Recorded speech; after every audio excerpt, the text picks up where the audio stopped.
नमस्कार दोस्तों, मैं सुनील दत्त अपने YouTube चैनल गिनतारा में आप लोगों का स्वागत करता हूं। आज के इस वीडियो में हम साधारण भिन्न को दशमलव भिन्न में कैसे परिवर्तित करते हैं इसके बारे में चर्चा करेंगे और साथ साथ कुछ शब्दों के बारे में जानकारी प्राप्त करेंगे जो दशमलव भिन्न से संबंधित हैं। तो आइए देखते हैं कि क्या है ये। सबसे पहले यहाँ पे जो एग्जाम्पल लिखा गया है, इन एग्जाम्पल की सहायता से इनको हम समझने का प्रयास करेंगे। तो पहला एग्जाम्पल है 5/8। इस 5/8 को 5/8 भी लिखा जा सकता है। तो ये 5/8 का क्या मतलब है? 5 में 8 से भाग। तो यदि हम 5 में 8 से भाग करते हैं तो भाग नहीं जाएगा, क्योंकि ये 5 इससे छोटा है। तो हम क्या करें, यहाँ पे दशमलव लगा करके आगे शून्य बढ़ा सकते हैं, क्योंकि हम जानते हैं कि किसी भी पूर्णांक के सबसे लास्ट डिजिट पे वहाँ पे दशमलव होता है। तो यहाँ पे हम दशमलव लगा के इसके आगे 0 बढ़ा लिए। अब अगर जो हम इस दोनों डिजिट को लेंगे तो दोनों डिजिट को लेने पर हम दशमलव के बाद की संख्या को ले रहे हैं, इसलिए यहाँ पे हम दशमलव लगा देंगे। इसके पहले वाले वीडियो में भाग के बारे में बताया गया था कि भाग कैसे किया जाता है। तो जब हम दशमलव के बाद वाले डिजिट को लेंगे तो पहले हम दशमलव यहाँ पे लगा देंगे। अब ये पूरा मिल करके 50 हो गया। अब इसमें भाग जा सकता है। तो 8 छक 48, घटाएंगे तो कितना बचेगा? 2 बचेगा। फिर 0 लगा सकते हैं इसके आगे 0 0 0 बढ़ा करके वो 0 हम उतार सकते हैं। फिर 8 दूनी 16, कितना बचा? 4 बचा। फिर 0 उतार सकते हैं, 8 बचे 40। तो ये आ गया इसका भागफल 0.625। यानी इसके जगह पे हम लिख सकते हैं 0.625। ये आ गया हमारा, क्योंकि यहाँ पे दशमलव के पहले हम शून्य लिख सकते हैं। तो ये हो गया 0.625। अब हम दूसरा एग्जाम्पल देखते हैं। दूसरा एग्जाम्पल है 7/5। 7/5 का मतलब हुआ 7/5। अब यदि हम 7 में 5 से भाग करते हैं तो 5 एकम 5, ये नीचे 2 बच जाएगा। अब अगर जो इसमें भाग करना है तो यहाँ पे दशमलव लगाकर 0 बढ़ा देंगे और ये 0 यहाँ पे उतार लेंगे। अब जब दशमलव के बाद के डिजिट यहाँ उतारेंगे तो यहाँ पे हम सबसे पहले दशमलव लगा देंगे। अब 5 चौके 20, घटाने पे 0 0 हो जाएगा। तो इस तरह से हम देख रहे हैं कि जब हम 7 में 5 से भाग कर रहे हैं तो इसका मान आ रहा है 1.4। इसी तरह से अगर जो 3/20 की बात करें तो 3/20 इसका मतलब हुआ 3/20। अब यदि हम 3 में भाग करते हैं 20 से तो देखिए कैसे करेंगे। यहाँ पे 20 से 3 में भाग नहीं जाएगा, तो हम दशमलव लगा करके शून्य बढ़ा देंगे। तो ये दोनों डिजिट लेना पड़ेगा। तो दशमलव के बाद वाली डिजिट को भी जब हम लेंगे तो यहाँ पे सबसे पहले दशमलव लगा देंगे। अब 20 एकम 20, घटाएंगे 0, यहाँ पे 1 आ जाएगा। अब फिर इसके बाद यहाँ पे 0 जो है वो यहाँ पे 0 उतार सकते हैं। यहाँ पे 0 हम बढ़ा भी सकते हैं, लिख सकते हैं 0, इसको उतारेंगे तो 20 बचे 100। तो ये घटाएंगे तो हो गया 0 0। तो इसका मान आ गया हमारा 0.15। अब यहाँ से हम देख रहे हैं कि ये जितनी भी भिन्न हैं 1 से लेकर के 3 तक, 5/8, 7/5, 3/20, ये पूरा पूरा कट जा रहा है, यानी पूरा पूरा भाग चला जा रहा है। चौथा एग्जाम्पल देखते हैं। चौथे में है 1/3। तो इसको लिख सकते हैं 1/3। तो जब हम 1 में भाग करेंगे 3 से तो देखिए क्या हो गया, भाग नहीं जाएगा। दशमलव लगा करके यहाँ शून्य बढ़ा देंगे तो यहाँ पे ये हो जाएगा अब 10। तो जब 10 में हम भाग करेंगे तो चूंकि दशमलव के बाद का 0 ले रहे हैं तो दशमलव पहले लगा देंगे। अब ये 3 त्रिका 9, घटाएंगे तो 1 आ जाएगा। फिर ये इसके आगे 0 हम लिख सकते हैं, ये 0 उतार लेंगे, फिर 3 त्रिका 9, फिर 1 बचेगा। फिर इसके आगे 0 लिख करके हम यहाँ पे 0 उतार सकते हैं, फिर 3 त्रिका 9। इस तरह से हम देख रहे हैं कि ये 3 3 3 3 आ जा रहा है, ये आगे कट नहीं रहा है। जब ये जिसमें हम भाग दे रहे थे यहाँ पे जो पहला शेषफल बच रहा था वही हर जगह बच रहा है, तो इसका मतलब आगे वो कटेगा नहीं, वो इसी तरह से रिपीट होता रहेगा। तो इस तरह से इसका जो मान आ रहा है वो 0.333 इस तरह से डॉट डॉट डॉट आगे 3 3 3 आता रहेगा। अब ये पांचवा एग्जाम्पल देखते हैं। पांचवे में क्या है, 7/11।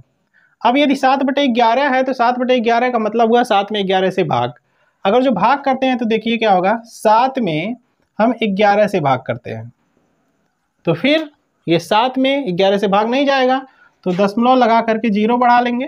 अब ये 70 हो जाएगा। तो जब दशमलव लगा कर 0 बढ़ाए तो यहाँ पे भी हम दशमलव लगाएंगे क्योंकि दोनों डिजिट को हम ले रहे हैं। तो 11 छक्का 66, ये बच गया 4। अब फिर यहाँ पे 0 बढ़ा करके 0 हम उतार सकते हैं, तो 11 तियां 33, 7 बच गया, घटाएंगे तो अब 7 के आगे 0 बढ़ा सकते हैं यहाँ पे 0 लगा करके। अब 11 छक्का 66, फिर 4 आ गया, फिर 0 बढ़ा करके यहाँ पे 0 उतार सकते हैं, फिर 11 तियां 33, फिर 7 बच गया। तो हम ये देख रहे हैं कि यहाँ पे जो 7 था जिसमें हम भाग कर रहे थे वो यहाँ एक बार बच गया। तो जब यहाँ बच गया तो इसका मतलब ये हो गया कि फिर वो रिपीट होगा उसके बाद के डिजिट। 2 डिजिट के बाद आप देख रहे हैं कि 6 3 फिर आ जा रहा है। तो इस तरह से आगे हम भाग करते चले जाएंगे तो 6 3 6 3 6 3 आता रहेगा इस तरह से। तो इस तरह से यहाँ पे हम लिख सकते हैं इसका मान 0.6363 इस तरह से डॉट डॉट डॉट, यानी 6363 बार बार आएगा भाग देने पर। छठवां एग्जाम्पल देखते हैं। छठवें में क्या है, 1/7। 1/7 का मतलब 1/7। अब यदि हम 1 में 7 से भाग करते हैं तो क्या आएगा, 7/1। तो यहाँ पे इसमें भाग नहीं जाएगा, दशमलव लगा करके 0 बढ़ा देंगे। अब जब दोनों डिजिट को लेंगे तो यहाँ पे भी हम दशमलव लगाएंगे क्योंकि दशमलव के बाद 0 ले रहे हैं। तो 7 एकम 7, घटाएंगे तो 3 आ जाएगा। फिर इसके आगे 0 बढ़ा करके यहाँ 0 हम उतार सकते हैं। फिर 7 चौक 28, 2 आया। फिर 0 बढ़ाएंगे, यहाँ पे 0 बढ़ा करके 0 उतार सकते हैं, तो 7 दूनी 14। फिर घटाने पे 6 आ जाएगा। फिर यहाँ पे 0 बढ़ा के 0 उतार सकते हैं, 7/56। फिर 4 आ जाएगा। फिर 0 बढ़ा करके 7×5 = 35, फिर आ जाएगा 5। फिर भाग करेंगे 0 बढ़ा करके 7×7 = 49, फिर 1 आ गया। तो आप ये देख रहे हैं कि जो यहाँ 1 था वही 1 फिर यहाँ पे आया। यहाँ पे 1 में हम भाग कर रहे थे, वही 1 यहाँ पर भी आ गया। अब इसके बाद जो संख्या होगी वो रिपीट होगी फिर, क्योंकि 0 बढ़ाएंगे यहाँ पे 10 होगा, तो 10 में फिर भाग करेंगे तो 7 एकम 7 ही आएगा, एक बार जाएगा। तो इस तरह से हम देखेंगे कि ये बार बार फिर रिपीट होगा। तो इसका मान ये आ जाएगा 0.142857। अब इसके बाद फिर यही रिपीट होता चला जाएगा, 142857 यहाँ भी आगे भी आएगा। सातवां एग्जाम्पल देखते हैं। सातवें में है 1/6। 1/6 का मतलब 1/6। अब अगर जो हम 1 में 6 से भाग करते हैं तो क्या होगा, देखिए फिर वही बात है, 1 6 से छोटा है तो भाग नहीं जाएगा। फिर दशमलव लगा के 0 बढ़ाएंगे। अब जब दोनों डिजिट लेंगे तो यहाँ पर भी दशमलव लगा देंगे क्योंकि दशमलव के बाद की संख्या हम ले रहे हैं। तो 6 एकम 6, घटाएंगे तो 4 आएगा। फिर इसके आगे 0 बढ़ा करके हम 0 उतार सकते हैं। तो चाहे लिखें या ना लिखें, यहाँ पे हम लिखते चले जा रहे हैं। यहाँ पे नहीं लिखेंगे तब भी कोई दिक्कत नहीं है। ये 0 जो है यही वाला उतारा जा रहा है, यहाँ पे चाहे लिखा रहे या ना लिखा रहे। 6×6 = 36, फिर 4 आ गया। तो जो शेष यहाँ बचा था वही फिर यहाँ बच रहा है, यानी कि अब वो फिर बार बार रिपीट होगा वही डिजिट, यानी 6 बार बार रिपीट होगा। देखिए यहाँ से कैसे, इसके आगे 0 बढ़ाएंगे, फिर 6×6 = 36 हो जाएगा। फिर 4 आ जाएगा, फिर 0 बढ़ाएंगे, फिर 6×6 = 36 हो जाएगा, फिर 4 आ जाएगा। इस तरह से हम देखते हैं कि जब कोई संख्या, जैसे यहाँ पे 4 आया था, अब 4 के बाद फिर अगर जो कहीं से इस फल में 4 आ रहा है तो इसका मतलब वही डिजिट बार बार रिपीट होगी। तो यहाँ से हम इसको लिख सकते हैं 1/6 को 0.1666 ... इस तरह से 6 आता रहेगा। अब यदि इन दशमलव संख्याओं को देखा जाए, साधारण भिन्न को जो हम दशमलव भिन्न में परिवर्तित किए हैं, उन दशमलव वाली संख्याओं को यदि देखा जाए तो इसमें एक पैटर्न हमको मिलता है। जैसे पहला, दूसरा और तीसरा एग्जाम्पल है। इस पहले, दूसरे और तीसरे एग्जाम्पल में हम देख रहे हैं कि जब हम हर से अंश में भाग दिए हैं तो कुछ ही स्टेप के बाद हमारा भाग कंप्लीट हो गया, यानी पूरा पूरा डिवाइड हो गया है अंश, यानी भाग पूरा पूरा चला जा रहा है। तो इसको हम कहते हैं शांत, यानी अंत होने वाली दशमलव संख्या, यानी टर्मिनेटिंग डेसिमल नंबर्स। तो इसको हम कहेंगे शांत। इसी तरह से अगर जो चौथा, पांचवा, छठवां और सातवां देखा जाए, ये 4 एग्जाम्पल, यहाँ पे ये जो दशमलव में संख्याएं आई हैं, इसमें किसी का अंत नहीं हो रहा है, यानी भाग आगे देते चले जाए तो भाग आगे होता चला जाएगा, पूरा पूरा कभी नहीं कटेगा। तो इसीलिए इसको हम अशांत कहते हैं। अशांत यानी अनंत आवर्तक। अब यहाँ पे एक चीज और देख लें, आवर्तक का मतलब क्या है, आवर्त का मतलब क्या है, या फिर आवृत्ति या फिर आवर्ती, ये सारे शब्द इसी के लिए यूज किए जाते हैं। तो यहाँ से हम देख रहे हैं कि दशमलव के बाद ये 3 3 3 3, यानी 3 का बार बार रिवीजन हो रहा है। इसी तरह से इसमें अगर जो देखें तो 63 का दशमलव के बाद जो 6 3 है, 6 3 6 3 बार बार आ रहा है, यानी 63 का बार बार रिवीजन हो रहा है। इसके बाद देखा जाए तो दशमलव के बाद ये जो संख्या आ रही है, पूरी की पूरी संख्या 1 4 2 8 5 7, इसके आगे फिर यही संख्या रिपीट होगी। यहाँ पे देखा जाए तो 0.1 के बाद 6 6 6 6 6 6 बार बार आ रहा है। तो ये संख्याएं, पूरी चारों संख्याएं अशांत या अनंत आवर्तक दशमलव संख्याएं कहलाएंगी, या फिर इसी को recurring and non terminating decimal number भी कहते हैं।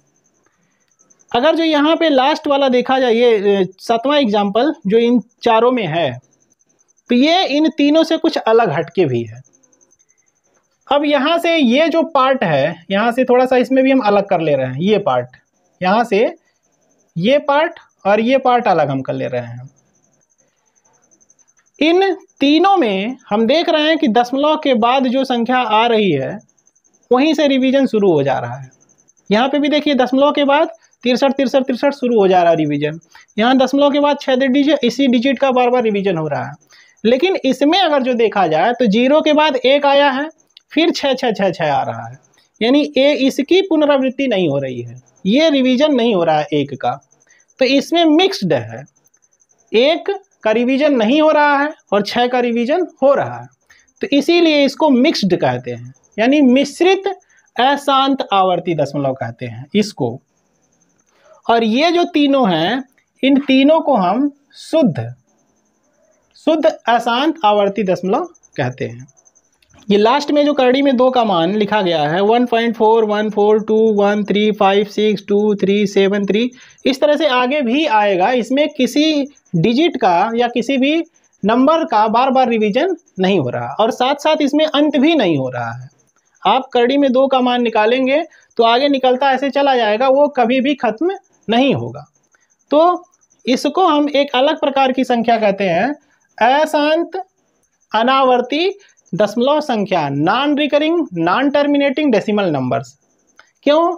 क्योंकि अशांत का मतलब हो गया कि ये खत्म नहीं हो रहा है, अनावर्ती का मतलब हुआ कि कोई डिजिट ऐसा नहीं है या फिर कोई संख्या ऐसी नहीं है जिसका बार बार रिवीजन हो। तो ये अशांत भी है, अनावर्ती भी है। अब यहाँ पे एक चीज और जान लेते हैं, शांत दशमलव। शांत दशमलव वाली जो संख्याएं होंगी उसमें हमेशा जो साधारण भिन्न रहा होगा उसमें हर का जो अभाज्य गुणनखंड होगा या तो 2 होगा या तो 5 होगा या फिर 2 और 5 दोनों होंगे। यदि इसके अलावा कोई अन्य डिजिट आ रहा है उसके अभाज्य गुणनखंड में तो वह अशांत हो जाएगा। शांत के लिए 2 होगा या 5 होगा या फिर दोनों होंगे, 2 या 5 या फिर दोनों। यदि ये 2 या 5 है या फिर दोनों हैं तो शांत दशमलव होगा। यदि इसके अलावा कोई डिजिट आ रही है उसके गुणनखंड में, हर के अभाज्य गुणनखंड में, तो वो अशांत हो जाएगा। तो आज के लिए बस इतना ही। उम्मीद करते हैं कि वीडियो आप लोगों को अच्छा लग रहा होगा और कुछ नया सीखने को मिल रहा होगा। और यदि आप चैनल पे पहली बार विजिट कर रहे हैं तो चैनल सब्सक्राइब